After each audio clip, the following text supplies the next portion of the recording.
Okay, really good first day with these guys. Beautiful day out here on the grass. They're doing a very, very nice job, as you would imagine, on their first day. You know, always make that first impression with the first day, and I thought they did a great job. They're all in their seats very early for these meetings, all very compliant. But no, really good group of guys. And then, you know, I've brought in a bunch of impressive kids to take a look at. So that's kind of the fun part for us as coaches, is see what everybody can handle mentally, get them moving around, see what they can do physically, and then let them put their best foot forward, and then we'll go from there. But with that, I'll take any questions. Kevin, how much had Dylan and Shador worked under center before they got in here? In their collegiate career, or in the collegiate career, or even since Yeah, I think most guys coming out of the draft that are in predominantly shotgun will do a lot of work on their own leading up to pro day and those type of things. Both have done it over the course of their career, but certainly in the collegiate game, it's majority shotgun. In the NFL game, it's majority shotgun. So it's just getting guys comfortable where you have the ability to do both is really the idea. Can you say when you went the team, state the reason Gabriel took the first snaps? Yeah, I wouldn't look into really anything. I know, but how do you choose it? Is it draft status or what? Yeah, I wouldn't look into anything. I think you'll see the whole weekend going through the spring. I mean, we don't pay too close attention to who's in there first. Will it change tomorrow? We'll see. Hey, will you be here? Yeah. I'll see you here. So Kevin, when you get the quarterbacks, just the quarterbacks, on the field for the first time at a camp like this, what are some of the things you pay the most attention to? Well, I think the fun part is we've spent so much pre-draft time with these players, particularly when we're talking about our quarterbacks with Dylan and Shador. We've spent meeting time with them out of this building. We've taken them through walkthroughs, and then they get to go do it in uniform with the helmets on, and just see what they can take from the meeting room to the grass. And I thought both guys did a nice job. Kevin, earlier today, when AB was on 92.3 The Fan, he said that you guys were going to kind of restructure maybe like the practice or so to maximize the reps for the QBs. Can you kind of just give us a little insight into that? Yeah, so today we did a couple 7-on-7s, longer 7-on-7s than we typically have done. And the idea there is just to maximize reps for those guys. You know, what we're trying to do, and that was part of the idea of bringing in some tryout players this weekend. Now, those tryout players are trying to make the football team. They're not just here for practice. I was around a tryout player a few years ago named Adam Thielen. So we're giving these guys every chance they can to put their best foot forward. Kevin, not so much today because you had so much going on out there, but Carson's question, what are your early impressions on him? Yeah, a very intelligent young man, plays very fast. I think you see that, Jeff, in how he moves. He's got really athletic movement skills, aggressive linebacker, but I think he's able to play so fast due to his ability to process information really quickly. Kevin, when Shador first got here, even last week, he's been out and about a little bit in the community, trying to get acclimated and maybe give back a little bit.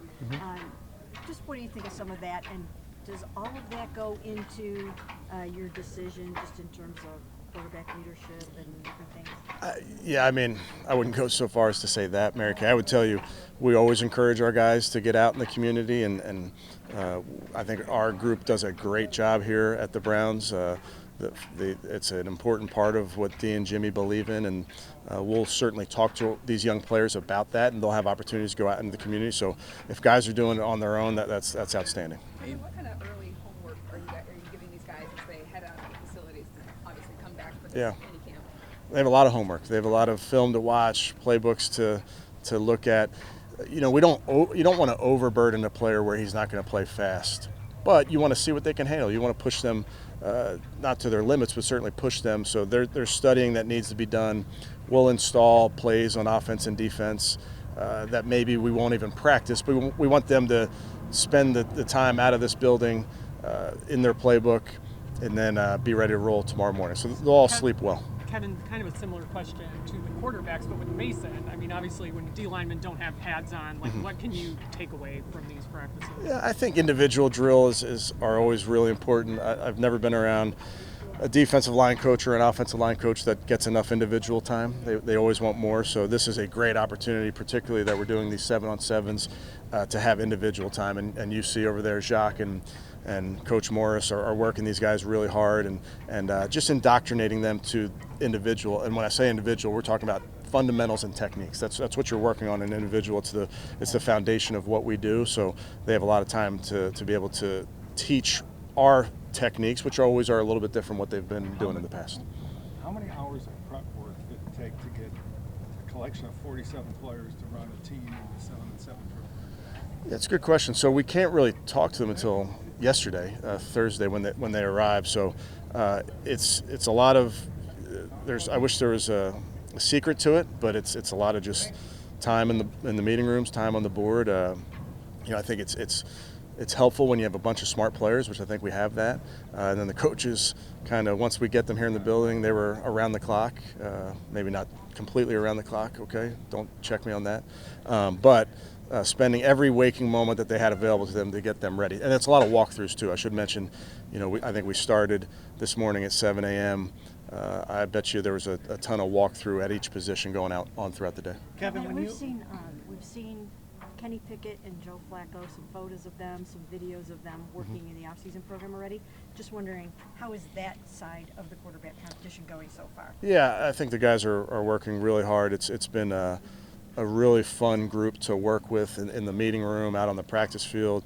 I think they push each other just by naturally being guys that work so hard and put so much effort into it in the meeting room, out here on the practice field. So it's a really good group. Has there already been a decision on who will take those first team reps when you guys get together for OTAs? We'll work through that. I know this will probably fall on deaf ears, but don't look too much into it, okay? Check with Tony after each practice on where everybody was. There's plenty of reps. There's a lot of time between now and September, so we'll have a plan, but it's an all-encompassing evaluation. It's not something that it's just based on the practice reps. There's a lot that goes into it. Kevin, yes. Thanks. When you draft two running backs like you guys did, do you consider how they complement each other in that process, or do you just get them in here and kind of figure it out? Yeah, well, I think we picked Q, and obviously his skill set, so I think Dylan was a player we really, really liked a lot throughout the process. So I think it really just so happens that they're different in style, which I think is beneficial. I think when you're talking about the running back position and the quintessential change of pace, sometimes that pace can turn into you can go from a speed back to a stronger back, or vice versa. So I think it really did just happen that way. But we liked both of those guys a lot going into this draft process. Kevin, have you seen Dylan respond to you guys adding another highly touted rookie into his position? I think it just goes back to the competition at each position is what is something that elevates every single one of these guys. So I don't think any of our players are looking around who's in line with them. They're just focused on making sure they do their job and do their job the best of their ability. Consider this weekend instruction or competition? I think it's both. I think you can do both. I think part of who we are, part of our core is being competitive. That's what we do in sport. That's certainly what we do in this building, out in these fields. Everything, we're constantly competing. Now, you're also competing with yourself, of course, but everything we're doing is always competitive. Kevin, kind of going back to the quarterbacks, big picture, I know it's only May 9th, but is there a point where you kind of, in your mind, say, we have to go from 4 to 3, 3 to 2, because of the overall getting the football team ready for to play games, or is this something that you could go to you can stick with 4 all the way through in terms of the general competition? Yeah, we'll kind of keep it. You mentioned it's May 9th, so it's May 9th, so we'll kind of keep it there. I understand the question, and we'll work through all those things over the course of the next few weeks. Kevin, Andrew Berry mentioned on the radio today about Nick Chubb. It's unlikely for him to return. I know you've been on the record, as has Andrew, well documented about your love for Nick and everything, but can you just kind of expound upon that and echo Andrew's statements? Yeah, I can echo what Andrew said. I read what Andrew said, and I agree wholeheartedly. I understand how this works, but it doesn't change how we feel about the person.